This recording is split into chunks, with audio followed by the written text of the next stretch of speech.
মৰমৰ ছাত্ৰ ছাত্ৰীসকল, আজি মই তোমালোকৰ মাজত দশম শ্ৰেণীৰ এছএছএলচিৰ উপযোগী হোৱাকে আৰু 5টা এমচিকিউ লৈ আহিছো। গতিকে চোৱা, সাধাৰণ বিজ্ঞানৰ 5টা এমচিকিউৰ ভিতৰত প্ৰথম যিটো এমচিকিউ আছে এটো কি, আৰু প্ৰথম এমচিকিউটো হ'ল তলৰ কোনটো যৌগত OH কাৰ্যকৰীমূলক। আমাৰ ইয়াত দিয়া আছে কাৰ্যকৰীমূলক OH। তাৰ OH এলকহলৰ যিটো উপসৰ্গ থাকে এটো হ'ল OL, অল থাকে লাষ্টত। আমি চাব লাগিব এলকহল লাষ্টত OL আছে উপসৰ্গ। গতিকে কোনটো ইয়াত OL আছে চাব লাগিব। ইয়াত আছে ON অন, নেকি চাই লাভ নাই, ডাইৰেক্ট লাষ্টত কি আছে OL, মানে বিউটানলৰ কি হয় উপসৰ্গ OL। গতিকে কাৰ্যকৰীমূলক OH ৰ বিউটানল যেটো যৌগ আছে তাৰ কাৰ্যকৰীমূলকটো হ'ল OH। ইয়াত থাকিব অপচন বি 1 ৰ। নেক্সট আহিব তলৰ ৰাসায়নিক বিক্ৰিয়া কোন প্ৰকাৰৰ। ইয়াত এটা বিক্ৰিয়া দিয়া আছে, এই বিক্ৰিয়াটো জাৰণ আৰু বিজাৰণ। এই বিক্ৰিয়াটো জাৰণ আৰু বিজাৰণ দুইটা সংঘটিত হৈছে। গতিকে আমি লিখিব পাৰো option C redox reaction. Option C বুলি লিখিব পাৰা তোমালোকে।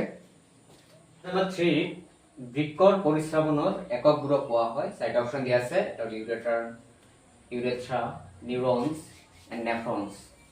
এই চাৰিটাৰ আমি জানো যে বৃক্কৰ যেটো পৰিস্ৰাৱন বা ফিল্ট্ৰেশন প্ৰক্ৰিয়া তাত ব্যৱহাৰ কৰা সদায় নেফ্ৰন ইউজ কৰা হয়। গতিকে ইয়াত ডাইৰেক্টলি শুদ্ধ আনসাৰটো হ'ব অপচন 4 নেফ্ৰন। ইয়াৰ পিছত 4 নম্বৰ গাড়ীৰ ৰেয়াৰ ভিউ হিচাপে ব্যৱহাৰ কৰা দাপোনৰ বিবৰ্ধন ড্যাশ। আমি জানো বিবৰ্ধনৰ এটা সূত্র আছিল m = h dash by h। যদি h dash আৰু h সমান হয় তেতিয়া আমি লিখিব পাৰো h dash by h। h dash ৰ ঠাইত আমি লিখিব পাৰো h by h। তাৰ মানে আনসাৰটো কিমান হ'ব 1। তাৰ মানে বিবৰ্ধন কি হ'ব 1 ৰ সমান। অপচন 3 লিখিব পাৰা। কোৱেশ্চন নম্বৰ 5 চোৱা, A, B, C, D আৰু E মৌলৰ পৰমাণু ক্ৰমাংক দিয়া আছে 2, 3, 7, 10 আৰু 30 এনেকে দিয়া আছে। এই গোটেইকেইটাৰ মৌলখিনি কোনটো পৰ্যায়ত থাকিব লিখিব দিছে। গতিকে আমি ধৰি দ্বিতীয় আছে A = 2 দিয়া আছে, মানে Z ৰ মান ইলেক্ট্ৰনৰ বিন্যাস এটাই থাকিব 1 পৰ্যায় 1।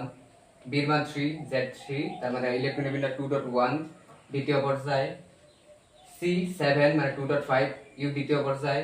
D 10 তাৰ মানে 2.8 দ্বিতীয় পৰ্যায়।